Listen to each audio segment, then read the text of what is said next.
Hello guys, good morning. કેમ છો બધા? મજામાં જ હશો ને? આજે તમારો ભાઈ સવારમાં વહેલો ઉઠી ગયો છે, કારણ કે જવાનું છે આપણે રાજકોટ.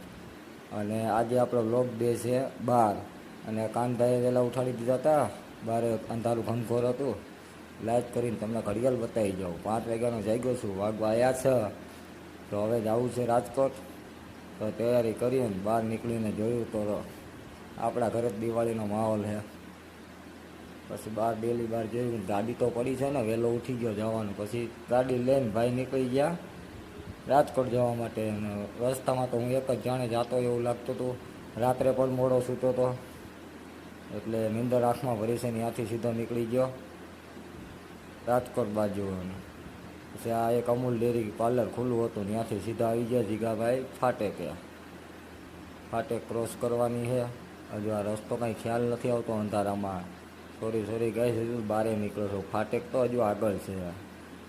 અડધા મધરા હેલા જતા ફાટેક આવી ગયું. રેલવે સ્ટેશન આપણું રીબડા રેલવે સ્ટેશન. ફાટેક ક્રોસ કરી દેખી. હાલો કીધું રાજકોટ બાજુ. આવેલો જતો ત્યારે એમને શાંતિથી. ભાઈ એકલા. સો ગયા એ જ્યાં, સો ગયા આસમાન.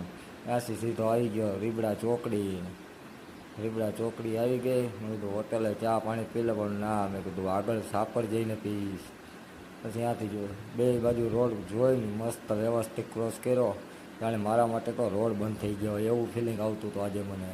અને અંધારામાં મારો દાંત દેખાતા હશે, હું તો દેખાતો હોય તો ઠીક છે. ચાલો રાજકોટ બાજુ. એ લીવર દાબી દીધું તમારા ભાઈ. સીધા આવી ગયા આપણે રાજકોટ. ત્રિકોણ બાગે પહોંચી ગયા. ત્રિકોણ બાગે જોયું, મેં કીધું આપણે રાજા છીએ, આપણી સિવાય બીજું કોઈ દેખાતું જ નથી. મેં કીધું હાલો મારો લીવર. એટલે સીધા પહોંચી જઈએ આપણે જનાના હોસ્પિટલે, આપણે ક્રિષ્નાબેન પાસે. તો આવી ગયો સિવિલ ચોકે. વિડીયો ઉતારી લીધો થોડો ઘણો. સામે દેખાય જનાના હોસ્પિટલ છે.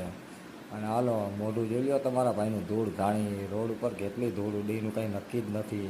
ગાડી મૂકી દીધી પાર્કિંગમાં. ક્રિષ્નાબેન હાટું ચા નાસ્તો લાવ્યો હતી, લઈને હાલવા મીધા ઉપર બાજુ.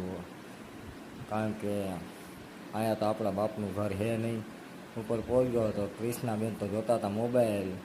બધું કરો જલસા. ત્યારે ચા નથી પીવી, પણ એ તો મોબાઈલનો વ્યસ્ત હતી. મેં કીધું બીમાર છે તો ભલે મોબાઈલ જોતી, વધારે તો કાંઈ કહેવાય નહીં. અત્યારે તો પોપલાવા પડે. પણ મેં કીધું હાલો ક્રિષ્નાબેન ટાટા, હું જાઉં છું કારખાને. અહીંયાથી આવી ગયો સીધો આપણું બાઇક સર્વિસમાં મૂકીને ખોડિયાલ હોટલ ચોકડી છે. ત્યાં ધ્રુવભાઈની રાહ જોતો હતો બહુ. થોડાક સીન સપાટા નાખી દીધા. શરમ